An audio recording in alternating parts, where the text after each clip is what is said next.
Hey everyone, I'm Mark, alcoholic addict in recovery.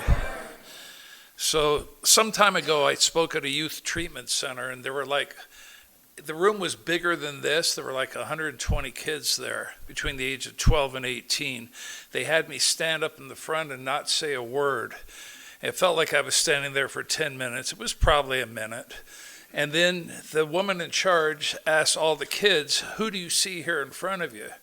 And they started throwing out answers. He looks like a dad. He looks like a coach. He looks like a businessman. He looks like a cop. That got a bunch of laughs. And and then one guy said, "He looks like an old, fat, bald Mormon MFer." And he used the full French. So, thank you. He nailed it. And then she turned to him and said, "Well, Travis, why are you saying this?" And he goes, "Why would I want to listen to this SOB?" And she goes, "Well, tell him a little about yourself." And Travis says, "I've got 87 days in this place. 87 days of having to make my bed a certain way or I get gigged. 87 days of eating this crap they call food and not being able to talk to my girlfriend and only talk to my parents on a timed phone call with my counselor present. And 87 days of being put on the hot seat because I've got an attitude." And when he said that, the whole place laughed because apparently he was known for his attitude. And, you could tell this guy was feeling his oats. And she turned to me and says, "Well, what do you know about that?" And I said, she goes, how many days of your life have you been in treatment centers or something similar?" And I wasn't expecting that. And I said, "Well, I can't really count, but more than 5,000 days in prison. 7 treatment centers that I remember completing. I can't count how many that I washed out of. But between the age of 17 and 40, I spent 14 plus of years of that time in prison, 14 out of 23 years. And I don't say that with any degree of pride, but there's no longer shame either, because I've been relieved and I've been changed. And why do I share my story? Because most of you that know me know that I'm not very silent when it comes to meetings. And well, I'll tell you one reason why I always share when I'm asked to share, because there was a time that I didn't. I remember the meeting exactly. It was June 21st, a Tuesday night of 2005, 20 years ago. The Cirque Lodge CA meeting. We call it the Cirque Circus because there's 120 people every time and it's a little rowdy. And my wife, we had had a baby. My little boy was 6 months old. I took him in the car seat so my wife could go hang out with her girlfriend that night. And our little boy was being great. He was just kind of sleeping and smiling a little bit.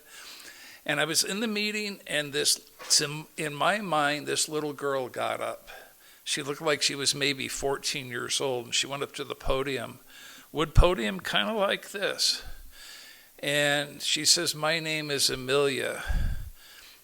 And she named the 2 hardest drugs on the planet that she's addicted to, and that she has 4 days. And then the whole podium started to rock back and forth. And she just couldn't speak. She kept trying to, and she couldn't. She was like 5'3" and weighed $1 nothing, and this little girl was melting. And I saw the shame and the despair in her eyes, and then she ran back to her seat. And she was sitting right across the aisle, closer than me and Cody are right now.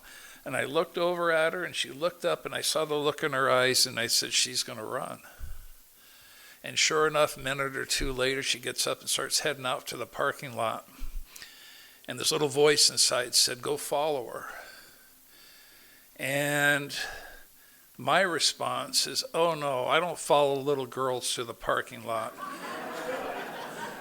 I'm 48 years old, I got a baby, and I ain't gonna do that." But it was the wrong thing, because just over a week later, I read her obituary. And her family's given me permission to share a little bit about her story. Her name was Amelia Soret. She was 18 years old. She had graduated the month before from high school, and she had a college scholarship for music and for math. She was pretty much a genius, but she was one of us, and she was gone. Now, the family has had a lot of healing, and this is the tragic thing about that is she overdosed in the foothills, and her friends were scared to death, didn't know what to do, so they dumped her body in the foothills above Bountiful, threw her phone away in a trash can at a Maverick in downtown Salt Lake. They didn't find her for 4 days. But her family knows that she's okay now on the other side. And they've been healed. But I know we don't have to have all the answers, but if we have even one answer that can help give someone a little bit of hope, it's the responsibility of those of us in the rooms of AA to share that message. And even if it's nothing more than to smile and say, come on, we can get through this. We can do it. So that's one of my whys, why I share when I'm asked to share. So I'm not going to tell you a ton of my story. The basic story was I tried to fix my parents' broken marriage. My dad was a career military officer, but he was an alcoholic. He was a very high-functioning alcoholic, but he cheated on my mom when I was 6 going on 7, and Mom found out about it, and our family was devastated, and I thought it was my job to fix my family. And by the time I was about 13, I realized I had failed at that. My dad was back from Vietnam. I'm old, by the way. I'm 68 now. And so this is going back a long time. And my dad came back from Vietnam, and my dad had quit smoking, and he wasn't drinking, and he even went to church a couple of times, and I was trying my best to be this perfect kid to make Dad love Mom again. Until about 4 months later, I hear a horrible argument. I realize my dad was drunk, and my mom's accusing him of a different woman this time. And I thought I had failed. My best isn't good enough. I can't please God. I can't do what I felt was my place to do. Never believing, never understanding that it's never a kid's place to fix Mom and Dad. No kid should be given that responsibility. It's only God's place to do that, but I didn't get that. And so the fire went out inside of me. I quit trying in school. I stopped believing in teachers and preachers and any authority figure. And I didn't pick up a drink until right at my 16th birthday. But literally in 19 months from the day that I drank a beer for the first time, I was 17 and a half. I was a senior in high school. I got arrested for 2 burglaries. I had committed to pay for my addiction to heroin and cocaine. I had graduated from alcohol and weed to heroin and cocaine. And I'm not trying to be too graphic, but they don't throw kids away the first time they get busted. They put me in the youth prison system, but within 3 or 4 weeks, I got a chance to go to the halfway house, and they said there's only a couple of rules. Don't drink, and don't use, don't drink, and get a job or go to school. I said, no problem. I was drunk by the first night and got busted at 2 o'clock in the morning because I was so drunk I couldn't even find where my bed was. So they threw me right back in the youth prison, and it happened a second time. And the details don't matter, but by the third time, they said, you're getting close to 18. You do this again, you're going to get remanded to adult court. And I had 2 5 to 7 burglary charges hanging on me. And sure enough, I thought, okay, I had done all this reading. I thought I was smart. I could get good grades in school even when I was loaded. But there's one thing about being book smart and another thing about having some real wisdom. And I had none of that, no common sense at all. And I thought, okay, I had read that you can mask opiates with vinegar. So I drank a quart of vinegar, got high, got sicker than a dog, and then popped dirty the next day for opiates. Yeah, that worked really swell. I mean, throwing up vinegar for 2 days. And they put me right into the county jail, remanded me to adult court, and I ended up in Florence, Arizona at the age of 17. So the details don't matter, but when you go to Florence, they called it the Walls. This prison was built back right around 1900. And I remember they have you hogtied in this van. It was a 4-hour drive from Bisbee up to Florence. And you get out after going through these gates. And when the gates roll open, there's a double gate. It sounds like the gates of Mordor are opening in Lord of the Rings. I mean, you can feel the ground rumble. And you get out, and you see there's guards up on the catwalk with rifles, and they're actually aiming them at you just in case you make a break from the van.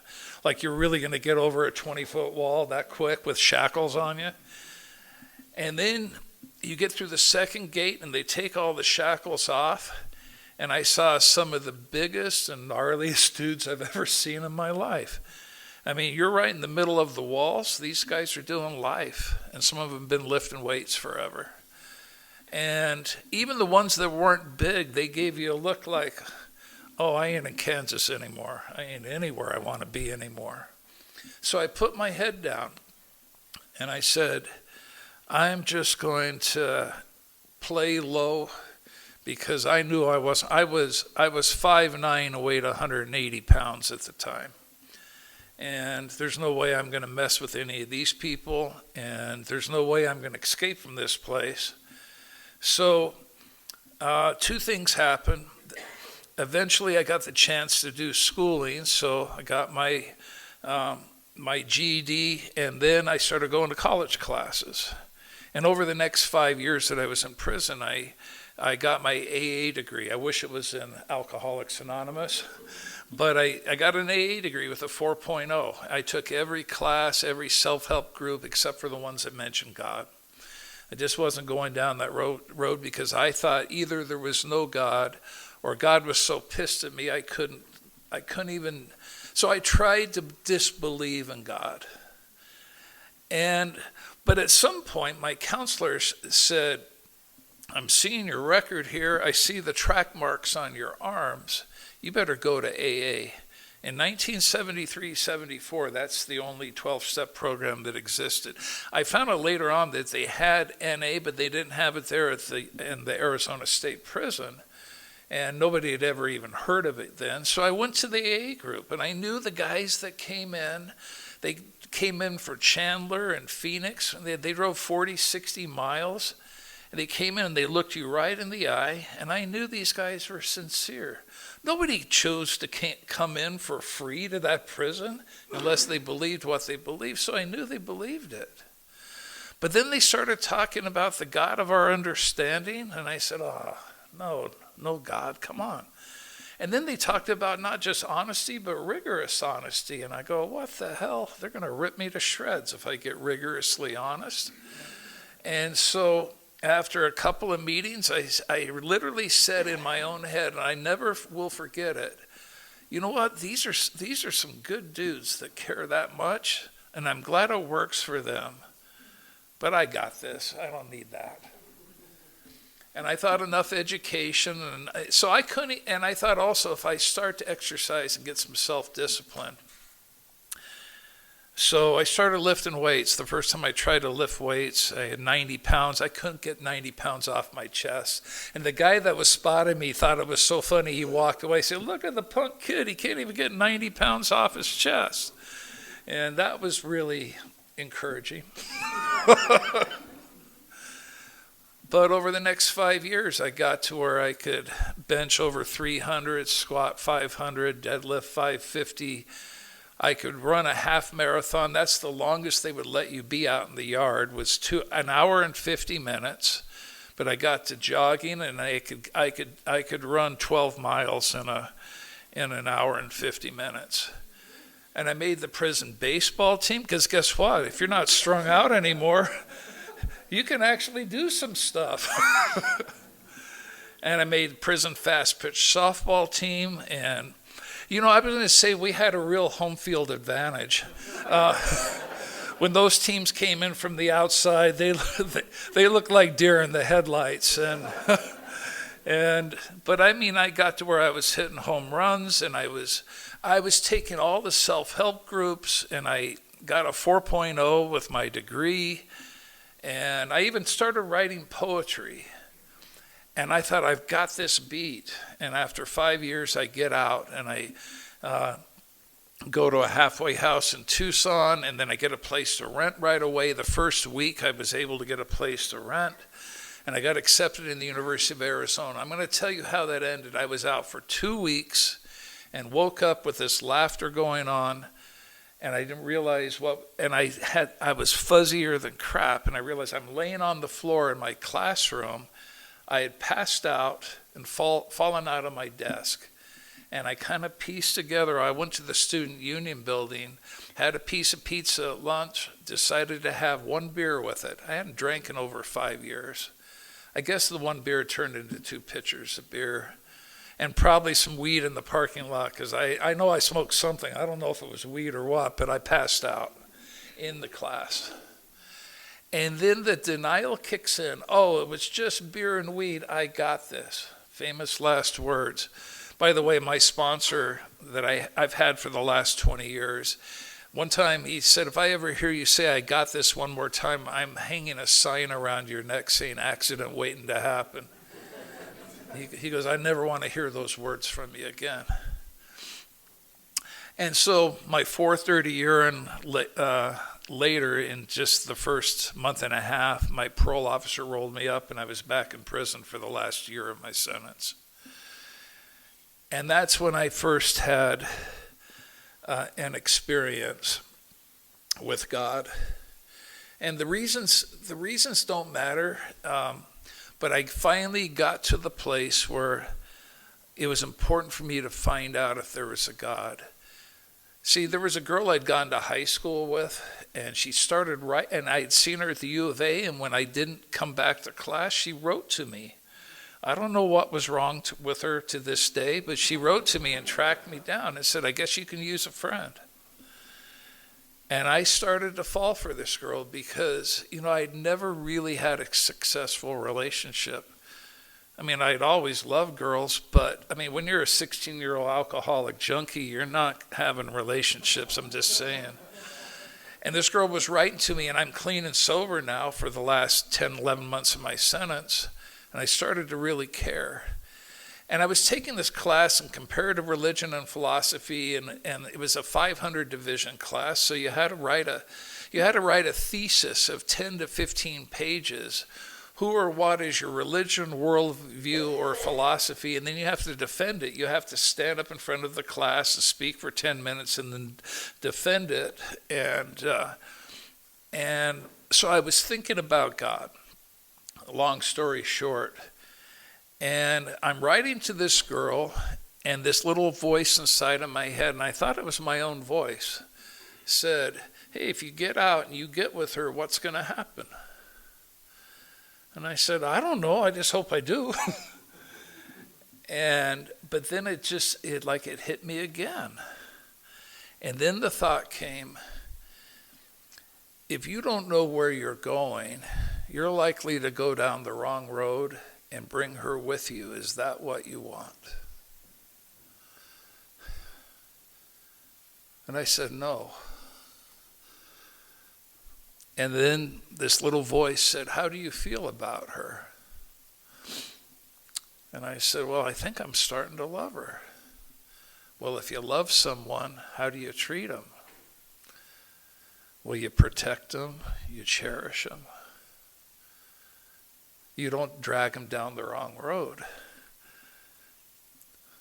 And that persuaded me for the first time in 10 years to get down on my knees and pray.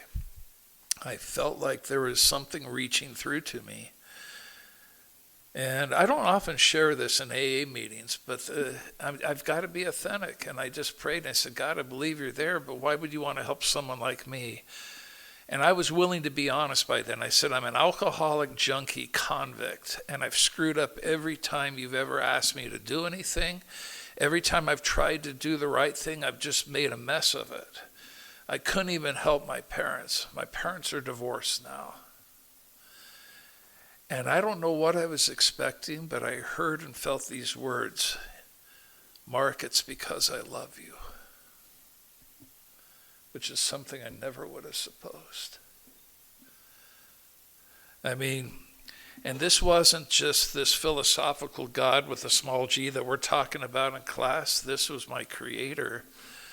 And he was saying he loved me. And it just changed me to this moment. It was the single most powerful experience of my life. And so I got out of prison at age 24 and a half, and literally I spent my 25th birthday in the missionary training center. And I went on a mission, and I served a Mormon mission. They hadn't raised the bar very high. I usually joke about that, but the truth is God knew how to clean me up.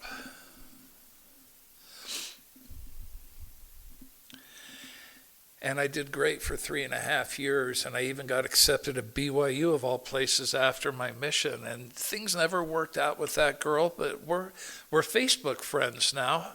And this is no joke. I mean, I befriended her like 8 years ago on Facebook, and she goes, "No shit, is that really you? You're still alive?" And she goes, "Oh, I can see from your pictures you're married and you got a kid now and everything." And a couple years later, she sent a little package at Christmas time. I sent her a Christmas card, and the next year she sent a little package to my wife. And she opens it up, and there was these handmade oven mitts with a little note saying, "You got a good one, hang on to him." And so how did I go wrong after all of that? Well, I was at BYU. I met the girl of my dreams. She was on the ballroom dance team. She had the best legs and the best. Well, we're just letting you use your imagination.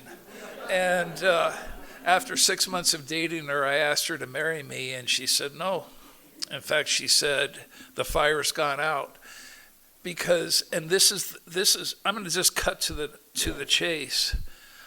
I was so petrified of her finding out about my past that I couldn't be real. How can anyone fall in love with someone who isn't authentic? Rather than trust the God of my understanding and trust that if it was meant to be that she would be able to deal with all of that, I kind of put her on this pedestal. And I tried to be this perfect Mormon boy. I mean, I had a 4.0 at BYU. I got a scholarship by my second semester. But she didn't know the real me. And the fire went out. Now, it only took 20 years after that for me to understand why it failed, but I don't blame her. I don't blame her. It was one of those lessons. And rather than trusting in the God of my understanding who had got me clean and sober and changed my life, I started listening to those little voices chirping in my head like your best isn't good enough. In fact, it'll never be good enough. Remember how you couldn't fix your parents? Well, you were given this beautiful woman and you couldn't land her either. You're pretty much terminal, dude. And those voices of shame got the best of me, and I ended up having a root canal, which was scheduled. And afterward, the dentist gave me a script, and I looked at it, it was Demerol. And I went, ding, ding, ding. The ding, ding, ding was the voice of warning saying, don't take it. Oh, well, crap, I'm just going to put it in my pocket just in case. Yeah, one of those famous last words. The next day, I filled the script. Instead of taking 1 or 2 every 4 to 6 hours before that day was over, I was taking 4 or 6 every 1 to 2 hours. And there goes almost 4 years. And the shame landed on me worse than a nasty, moldy, wet blanket. And I felt like the biggest piece of scuzz around. And eventually, and I kept on trying to throw away all my crap. I would flush stuff. And one time in the winter, and I would make these promises to God, to my bishop, to everybody that even mattered, that I'll never do it again. And one time in the middle of the winter, I busted open the pill bottle and I scattered it in the dumpster. And 2 o'clock the next morning, going through withdrawal, I'm dumpster diving with a little flashlight on my head, going, oh, that one dissolved, too bad, crap. Oh, this one's not so bad. And I'm telling you, even in February, those dumpsters are still liquid on the bottom. Oh my God. And I know I triggered you then, but I wasn't trying to. But that's addiction. That insane obsession, compulsion, that absolute craving that only we understand in these rooms. And it had me by the short hairs. And eventually, I went and resigned from BYU. I was the elders quorum president. I had them release me. I resigned my scholarship, and eventually I ended up on the streets, and I was so strung out that in my desperation, I sold my car to re-up, because I had, it was many hundreds of dollars a day of the habit I had. And this is back in the mid-'80s. And I sold my car, and I go, okay, I got a pocket full of cash now. Oh, crap, how am I going to get to Salt Lake? The bus only comes once a day back then. And they didn't have Uber. They didn't have cell phones.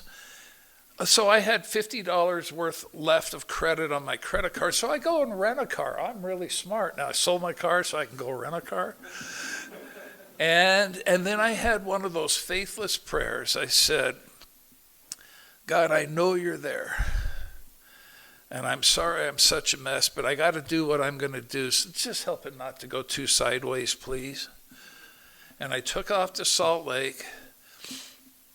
And sure enough, I get a speeding ticket for doing 62 and a 55. They had the 55 speed limit back then. And I'm going, really? 7 over, they give me a ticket? And so I leave, and I'm still hauling butt. So I get off on 9th South to go to my connections. And I get another speeding ticket going 35 and a 25. And then I realize I'm still 20 minutes with all this hauling ass, and excuse me if there's kids in here, I'm not trying to swear too much. I'm 20 minutes early for my connection, and my connection will never even answer the door if I show up early.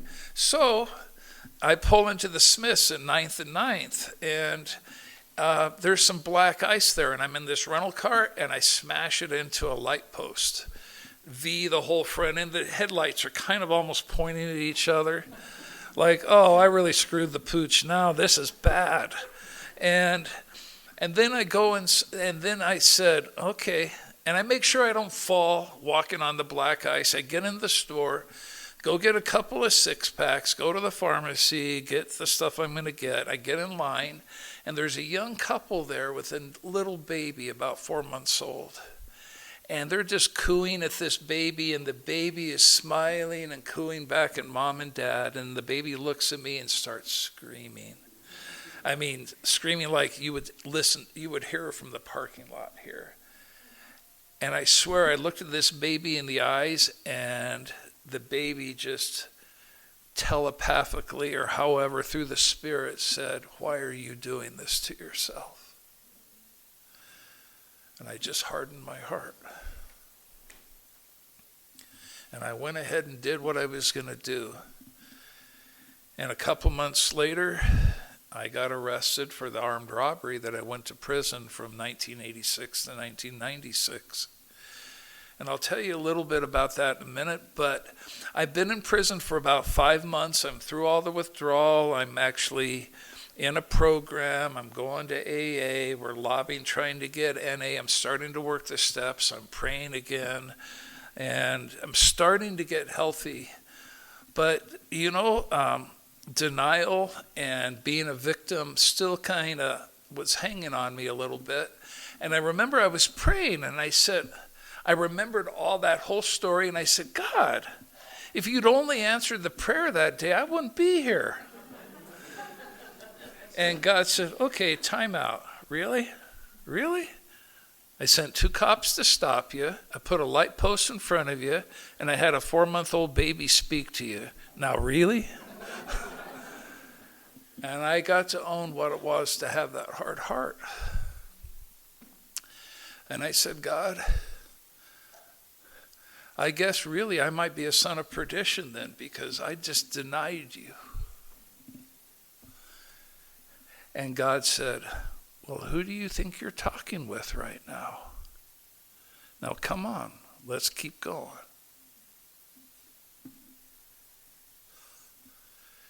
See, God was able to save me at my very worst. Not when I had a suit and tie on and was quoting scriptures. When I was a junkie doing an armed robbery, because after that thing with the rental car, I mean, of course I lost the rental car and I'm living on the streets in Salt Lake and I'm ripping and running, and after a while you can't rip and run enough, and so I do a robbery. And the lie I told myself is I'm never going to hurt someone in my addiction. I'm just going to steal money and the insurance will cover it. That's the lie you tell yourself. And I went into the Brickyard Plaza Western Union office. It was a flower shop with a Western Union.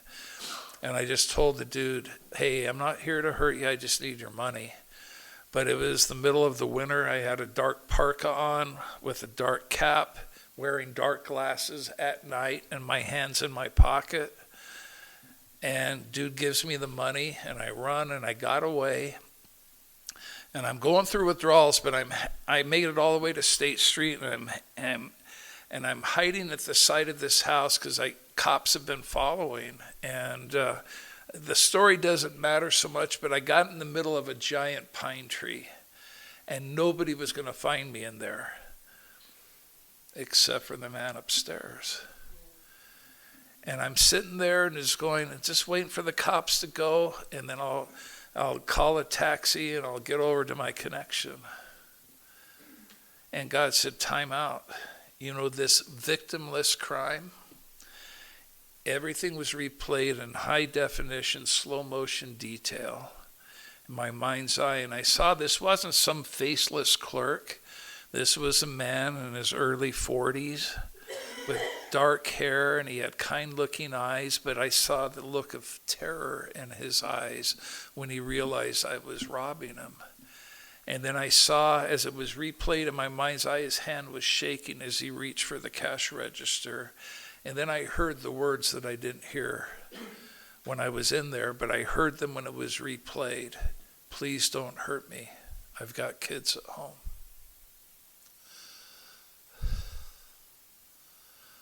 How could I have done that to another human being?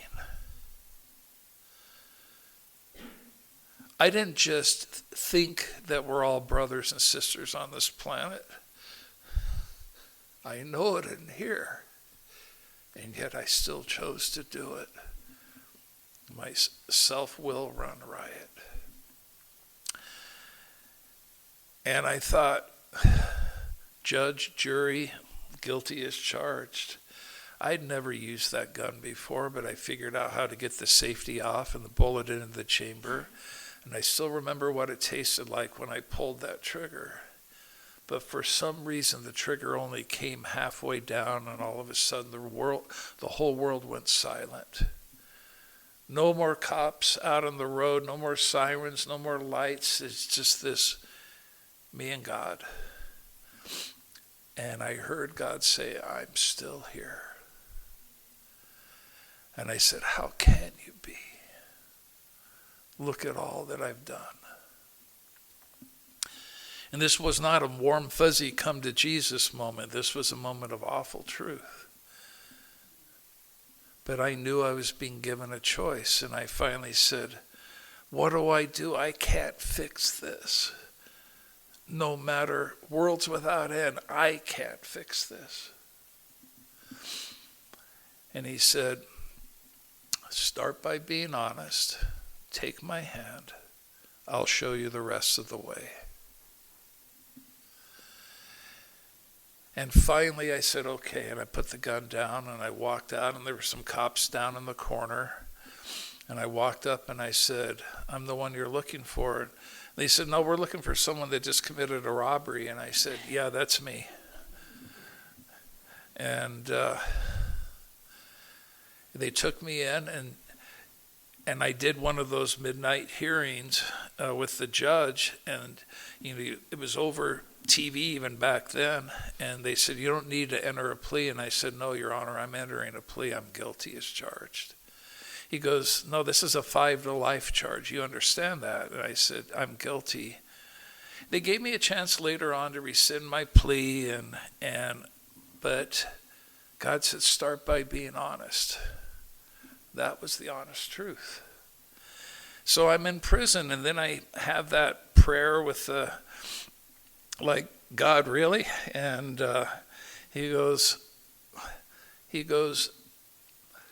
oh, this is the other part of the prayer that I didn't tell you. I said, I can quote scriptures. I can quote things from Einstein and Abraham Lincoln. I can quote a passage out of the Bhagavad Gita. When I see truth, I know truth. But I don't know how to stay clean and sober. What's it going to take? And God said, those are your truths. Now you hold on to those. But the 12 steps you've never thought were for you, you might want to reevaluate. And I think if God had an eye roll, that would have been the time for the eye roll. But he didn't shame me. He just offered it to me. And I said, okay. And that's when I first became willing. And I got a sponsor there at the prison. And eventually I started working all the steps. And one of the things that I was asked to do by my sponsor was to pray for willingness every day. He goes, I want you to, he goes, what are your words? And I go, I don't know what he even meant by that. He goes, you need to pray about it. And when I prayed, 2 words came to me, gratitude and humility. And I knew what gratitude would do. I was already doing a gratitude list every morning. Humility, I wasn't quite so sure about. But I was talking with the guy that was sponsoring me, and he goes, keep asking. You're going to learn what humility is. But in the meantime, I want you to pray every morning for willingness.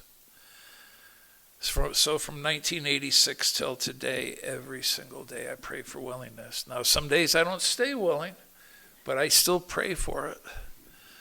And then when I find that I'm into self-will, I go, oh, shit. Okay, God, help me be willing now. So we eventually, after a year, were able to get an NA meeting going here at the Utah State Prison. And the guy that was coming in, I got voted in as the co-chair. And so I would go in and make the coffee and put up the chairs and the literature. And I would talk to this dude. By the way, they fired me from making the coffee because I thought it was a great idea one day to scrub the crap out of the coffee pot. It was an aluminum coffee pot. So I got some steel wool and I scrubbed it till it gleamed. And I made the coffee, and one of the big old timers was in the meeting, and he took a drink and he just spewed out, who made the effing coffee? And I went, that was me. Last time we let one of you effing Mormons make the coffee. I didn't realize if you scrub an aluminum coffee pot, it's going to taste like aluminum until it gets broken back in. So it probably tasted like, sucking on a piece of tinfoil. So I got relieved of my coffee making responsibilities. Just a little moment of humor. But the guy that was bringing the meetings in, I said, hey, what's your definition of humility? And he goes, funny you ask. And back then, the volunteers could they couldn't carry their keys in, but he had a coin, an AA or an NA coin, but it was the Sunlight of the Spirit coin. And in the Sunlight of the Spirit, it said honesty, open-mindedness, willingness. He goes, that's my working definition of humility. It's been mine ever since. Because I realized that, humility is, it's a gift. And I ask for that now every day. So I'm going to close with just a couple of stories. I've been out of prison since 1996. I got out in December of 96. And I married my wife in July of 97 in the Mount Timpanogos Temple while I was on parole. Only God was able to arrange that one. I don't know how that happened, but I was clean, and my wife is a normie who's never tried anything harder than Dr. Pepper, and she's repented of that. And I don't know why she saw something in me, but to this day, she hasn't kicked me out. I better knock on some wood. But does that mean, even though I've been largely alleviated from the obsessions and the compulsions, that we've had a skyrocket to heaven? No, life just gets to be life. We've been restored to a level playing field. And that level playing field means we're on common ground with every other human. We're going to have ups and downs. We get to work our program. We get to choose to work our program. And so we had trouble getting a baby. We even got on an adoption list. We kept trying. We even got tested, and they said, you're both normal, and no baby. And then all of a sudden, after 7.5 years, my wife comes home with happy tears while I'm mowing the grass one day. And I go, what are you smiling and crying at the same time? She goes, we're going to have a baby. And so that fall, the baby was due in early January, but that fall, my mom calls me the week of Thanksgiving, and my mom is really sick and she's scared. They've been divorced forever. She still lives down in that little town of Sierra Vista, Arizona.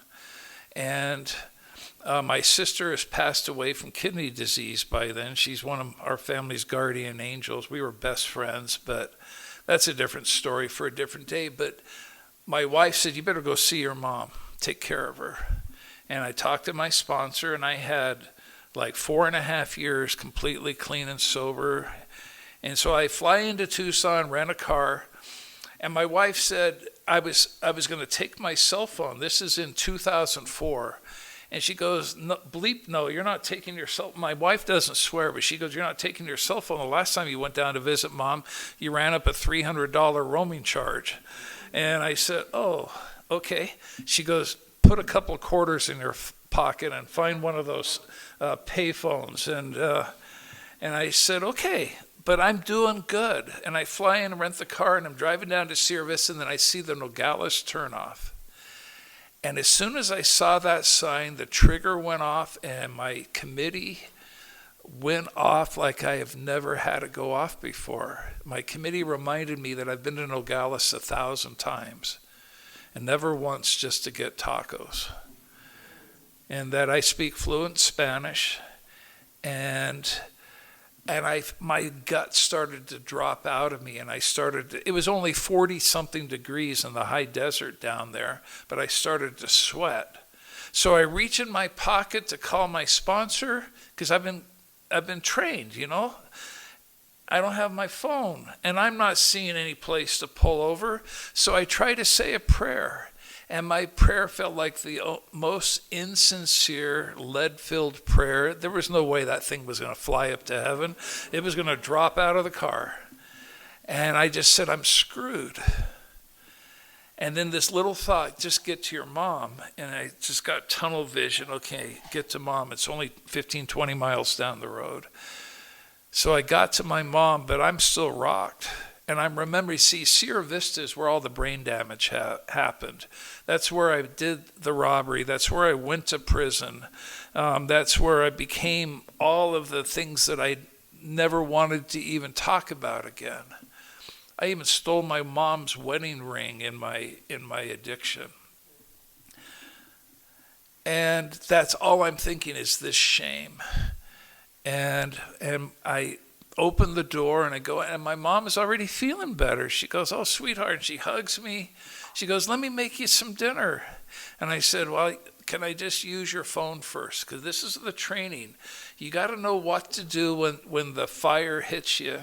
You're going to pray, you're going to call your sponsor, and you're going to get your butt to a meeting, right? It's just that simple. And so I knew there wasn't an LDS 12-step meeting because I had looked that up, and there was only like one or two a week, and there wasn't that night. So I called the AA hotline. Back then, the phone book, that's the first page of the phone book. Now you can find it online all the time, but phones weren't so advanced 20 years ago. And I called the AA hotline, and the dude answers. And I said, he goes, "What town are you in?" I go, "Sierra Vista." "When's the next meeting?" "Oh, it's tomorrow night." "No, I need a meeting tonight." "Well, you're going to have to go back to Tucson. There's not even a meeting in the county tonight." And I said, oh, and in my head, I just moaned. I don't know if I said anything, but about 5 seconds later, he goes, "But we have a sister fellowship called NA. Have you ever heard of it?" And I said, "Yeah, I got a home group in Springville." He goes, "Well, you're in luck. There's a meeting in Sierra Vista tonight at 7 o'clock, and he gives me the address, and I write it down. It's only an hour and a half, 2 hours away. My mom still makes me dinner, even though I said, "Mom, my stomach isn't right. I need to go to a meeting."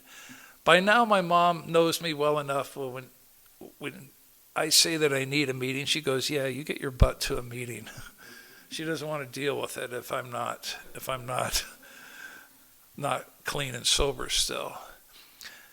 And I just picked over the food, but I was with my mom, and I was trying to put up this false front that I'm okay, but I go to the meeting, and I get to the meeting, and I turn the car off, and I look up, and there's a reason that address looked familiar.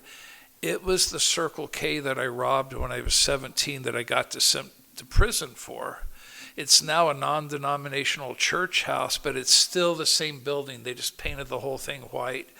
And it's got an insurance agency on the right side, and the little church is on the left side, but it's the same building. And my committee's laughing at me. Out of the fire into the frying pan. You only thought you had changed, right? And it's just dumping on me, and my legs weighed 1,000 pounds. And my hand literally was shaking. I almost 10 times in that first minute I turned on the ignition, because I could beat, Nogales was 67 miles, and I could make it in 42 minutes because I've done it before, hundreds of times. And finally I said, "Okay, God, help me." And I got out, and I drug my butt into that meeting, and there's only like 12, 15 people, little wooden pews. And the meeting starts, and instead of feeling it, I'm hearing wah, wah, wah, like the Charlie Brown movies. It's like, what? How am I not feeling this tonight? And then some dude comes in late, plops down next to me, and I look over at him, and he's got neck tats, he's got the teardrops, the lagrimas, and he's got sleeve tats. And I go, "Great, a gangbanger's sitting with me." You know, I've been in prison before. The lagrimas tells you we're part of the M-Men, the Mexican mafia. And I mean, that was 30 years ago down in Arizona. But what was I really doing? I was judging this dude instead of giving him credit for being in a 12-step meeting. And this is when God took over. I wasn't getting anything out of the meeting. I was just choking down the emotion and the shame, almost gagging on the shame. And then the meeting gets close to the end, and this dude stands up and says, "My name is Gabe. I'm an alcoholic addict in recovery." And I go, "Wait a minute, that's my line. I always say I'm an alcoholic addict, because if I don't say both, that's what I'm going to relapse with." And then he says, "And I got 4.5 years clean and sober." And I go, "Wait a minute, I've got 4.5 years clean and sober." And he says, "I've been working with my sponsor today on my character defects in steps 6 and 7. And damn, I'm working on procrastination." And I go, "Oh, this dude's speaking my language now." And before I know it, he's enrolling me into his story. And pretty soon the differences just went away. And in the middle of his share, and he's sharing pure 12-step, he looks up and there's a picture on the wall of Christ hanging on the cross. And he says, "I'm not ashamed to admit that that's my higher power, because he hung on that cross. I've got my recovery." And I went, "Okay, brother." The meeting ends, we do the serenity prayer. Now I'm feeling it, but the front door bangs open. And as soon as the front door bangs open, this little boy comes running in, going, "Daddy, Daddy." This boy's like 4 or 5 years old and jumps into this dude Gabe's arms. And I look, and they're closer than you guys are. And he's hugging his little boy, and then the wife comes in, and all three of them are hugging. And then I heard God. I heard God as powerfully as I've ever heard God. He says, that's what the 12 steps are about. We put families back together. We help people become who they were created to be. You're okay now. Now go home and take care of your mom. And as I'm walking out, God gives me a couple other messages that restores me to sanity and to hope and to peace. And my mom was better by the next day. And I fly back to Utah 2 days later, one day before Thanksgiving, have Thanksgiving with my sweetheart.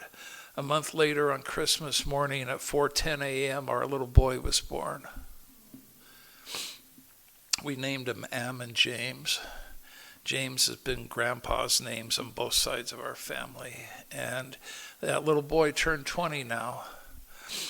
This Christmas, I've been able to coach him 9 years in baseball. He got better than me. I couldn't even coach him this last few years. He lets me go to the gym with him still. I've been called his grandpa more often than I've been called his dad. I don't care. I don't care. I am just grateful. And I bear my witness that God isn't finished with any of us yet. So now you know a few more of my whys. I'll close with this. You would think with a past like I've had that maybe a lot of things, I've been precluded from doing a lot of things. Yeah, I've got 2 college degrees and I'm blah, blah, blah, this and that. You know what I do as a career now for the last 20 years? I'm a realtor. They literally give me keys to people's homes and businesses. I'm telling you, God has a sense of humor.